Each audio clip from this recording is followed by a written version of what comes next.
A night of knowing nothing. Yes. Who spends a night of knowing nothing?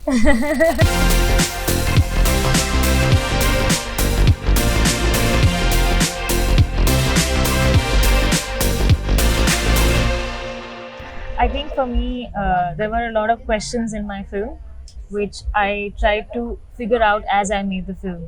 So, and a lot of ideas and understanding of the world, which I began to have as I was making the film. So I felt like there were a lot of things unknown, and I'm not somebody who's always very articulate or very sure of my views on things, and I learn and I move ahead with understanding things step by step.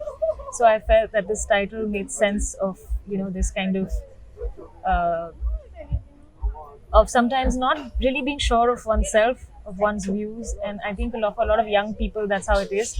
You learn as you grow. So that's why the title was A Night of Knowing Nothing.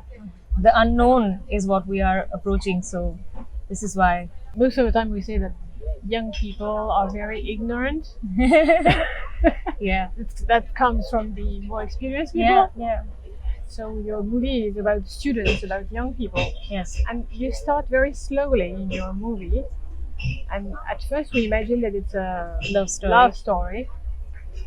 told by a lady, Yes. Miss L. Miss L. And, we don't really know much about her. Yeah. And then your movie starts to be like a documentary, like the work of a journalist. Yeah.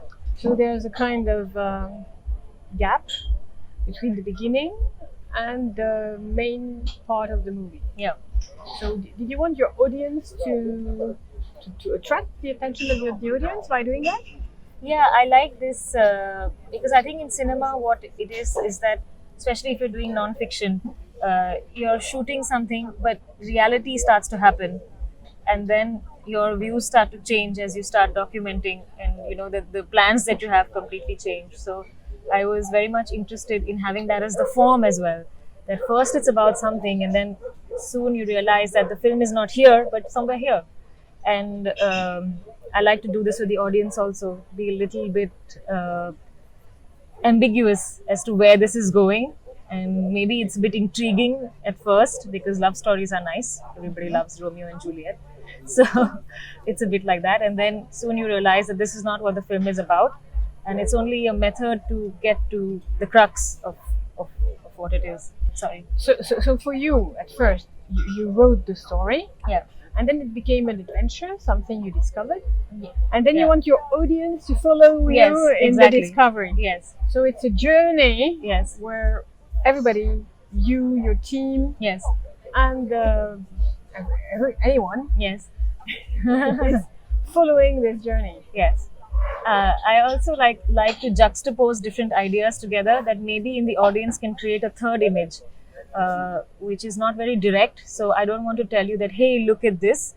I want there to be an exploration of, and everybody can find themselves somewhere. Maybe in the love story they can relate to, or maybe in the other parts of the film they can relate to. But I like to keep it a bit amorphous and loose so that everybody can kind of find a connection wherever they want.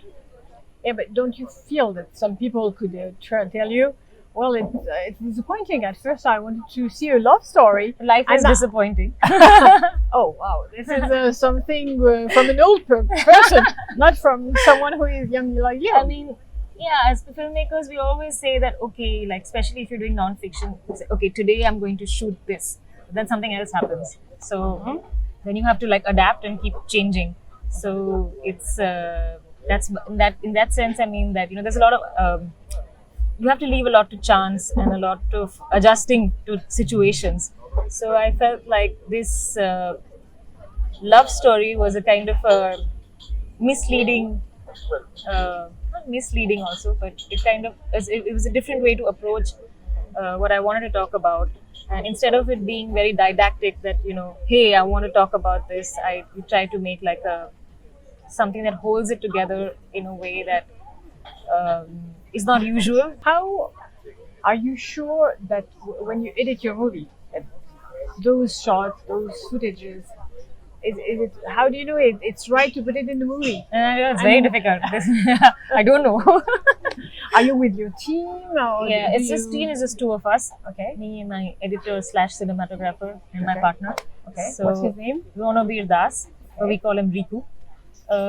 So it was this film, like I said in the Q&A as well, it was a lot of experimentation. Like we try a few things, it doesn't work, do it again, we do it again. So which is why I like to treat this as a found footage film, where even though I have shot a lot of things, the meaning of those things has changed over time. Friends had given us footage from things that they had shot they didn't want. It was a lot of trial and error. Like a lot of scenes were removed. A lot of things were like, okay, because we had producers in France, so we would send them things and they would be like, okay, we're not quite understanding what's going on here. Okay. So, So, we got so a lot your, of, your movie is also a co-production. Yeah. France and India. Yeah. Okay. And your movie is most of the time in black and white. yes, So you said it's a reference to all the movies you've seen when you were a student at the Film Institute. yeah, And there is a small part with Color. Jean-Paul Belmondo Yeah. voice, a French actor, very famous Yes. French actor. yes, of course. So we're a big fan of Breathless, Abu the Souffle. I don't know. Abu how the to- Souffle. Yeah. Yeah. So for us, this is like a life-changing film. Okay. So, and all of Godard was very important to us. So we had to put it in the film. It's not very common in 2021 Yeah, but we to study see a it. movie in black and white. So you knew it would be quite difficult to Yeah. sell your movie, Yeah. but you don't care. I brave. made another film in black and white before, and it also helps because because when you have so much diverse footage, you have no control over the colors in the film, and it gets a bit much. Like visually, how do you uniform the footage? So black and white helps just technically also. Okay. But we even before that, we really wanted to shoot in black and white, and we wanted to look like old film. Yeah, because some parts of the movie your camera is still, Yeah. and then you move when you are following the students and people speaking. So we have sometimes some gaps, but it's still easy to follow you and to understand that sometimes because there's so much emotion between the students and what's going on and the hard times they are experiencing, unfortunately.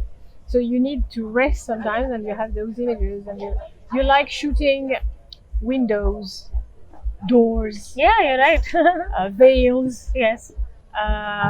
So probably for you it has something important or Yeah, meaning or In all my previous work as well, I like to shoot windows and doors and empty frames and tableaus a lot. So that's something that's been my style, I guess. I don't know if that's the right word, but I enjoy that a lot. For me, like the mise en scene is very important as well. So I like to frame in this way. you didn't have so many actors in your movie. No actors. No actors. Yeah, they were just friends. Yeah. We were like, okay, can you do this today? And then, or somebody was actually like cooking or doing something, and then I'm also in it in some shots. Are there other female directors in India Yeah. who are orienting their work on more social questions? Yes, and, yes, definitely. I think, especially with non-fiction and documentary, you don't need like a whole big crew. You don't need a lot of people to be on the shoot, so you can make the film with quite less amount of funding. Okay. So I think a lot of female directors like they like to be working a lot. So documentary becomes a way where you can continue to make films without waiting all the time for the funding or the big crew and things. So we have a lot of interesting documentary filmmakers in India doing some superb work, like Ekta Mittal, and there's Yashu. She's a really good friend, and they just do like really interesting films with very little and with very avant-garde cinematic forms as well. Because I think when you don't have much money or you don't have much resources, you really try to think how to make the movie with Oh yeah, and be creative. and be creative. Exactly. So maybe sometimes it's a boon also to not have it, because it really challenges your mind to think a bit. Thank you very much, Thank Payal. you. Nice to meet you too. Nice to meet you. Yes. And good luck for your movie. Thank you. And enjoy Cannes. Thank you. Thank you.